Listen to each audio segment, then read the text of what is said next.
Hello guys, Malakar অফিসিয়ালে তোমাদের আবার একটা নতুন ভিডিওতে তোমাদের অনেক অনেক স্বাগত। তো বন্ধুরা, আজকে আমি দেশি চিকেন রান্না করব। তো দেশি চিকেন কীভাবে রান্না করব আমার মতো করে সেটাই তোমাদের সঙ্গে শেয়ার করব। তোমরা সকলে সঙ্গে থাকো আর দেখতে থাকো। আর নতুন কোনো বন্ধুরা যদি ভিডিওটা দেখো, যদি ভালো লাগে রেসিপিটা, তাহলে আমার চ্যানেলটিকে সাবস্ক্রাইব করে দিয়ে আমার পাশে থেকো। আর পাশে থাকা বেল আইকনটি প্রেস করে দিও, তাহলে আমি যে রেসিপিগুলো দেবো কিংবা যে ভিডিওগুলো দেবো সেগুলো তোমাদের কাছে সবার আগে পৌঁছে যাবে।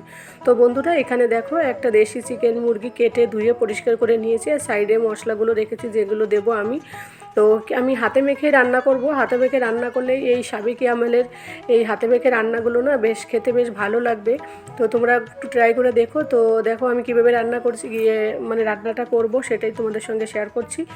তো প্রথমে আমি সমস্ত মশলাগুলো মিক্সিতে গ্রাইন্ড করে নিয়েছিলাম, সেটাকে আমি ভালো করে মেখে দিচ্ছি। দেখো, কাঁচা লঙ্কা, আদা, রসুন এইগুলো দিয়ে একটা পেস্ট করেছি।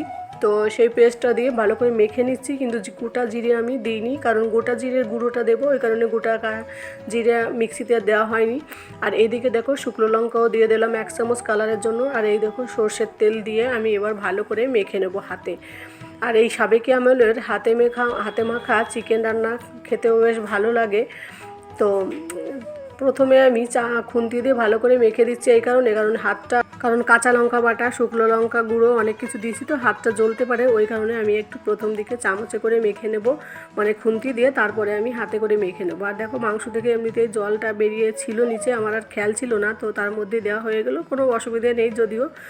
তো আর এইদিকে দেখো তারপর সব কিছু মাখানোর পরে আমি এবার একটুখানি হলুদের গুঁড়ো আর লবণ দিয়ে দিচ্ছি পরিমাণ মতো, দিয়ে একটুখানি এইভাবে ম্যাগনেট করে যদি আধা ঘন্টা রাখা হয় তাহলে বেশ ভালো হয়, কিন্তু হাতে টাইম নিয়ে মাখলে কোনো অসুবিধা নেই। তো আমি 15 থেকে 20 মিনিটের মতো রেখেছিলাম মেখে। তো দেখো কত সুন্দর হয়েছে। এবার আমি কড়াইতে সর্ষের তেল দিচ্ছি আবার একটু। তো যেহেতু তখন মাখানোর সময় তেল দেওয়া হয়েছে, আর এখন আমি আর বেশি তেল দেবো না, কারণ তাহলে তো অনেকটা তেল বেশি হয়ে যাবে না, ওই কারণে। তো তেলটা যখন গরম হবে একটু ফোড়নে শুকনো লঙ্কা, কাটা গোটা জিরে এগুলো আমি ফোড়নে দিয়ে দেবো।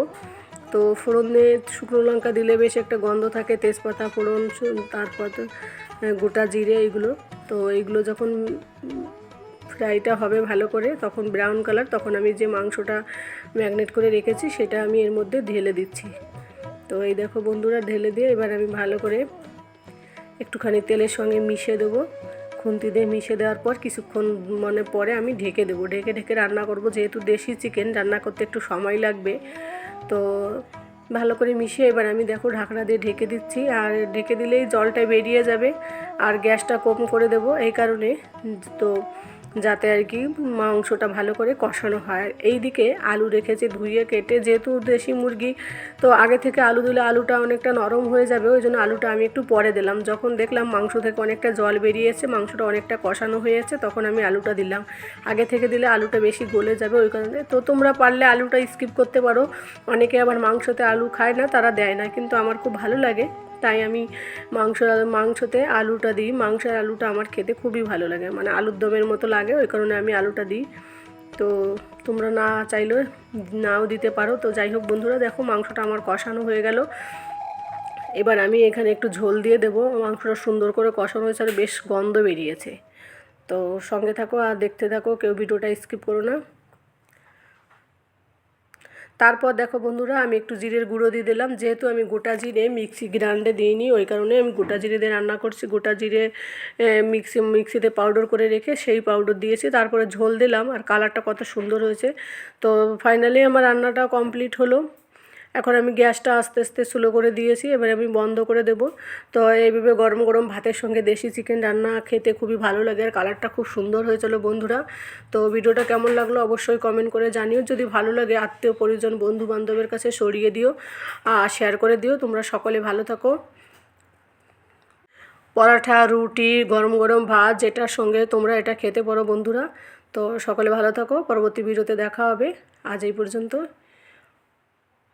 Tata, by.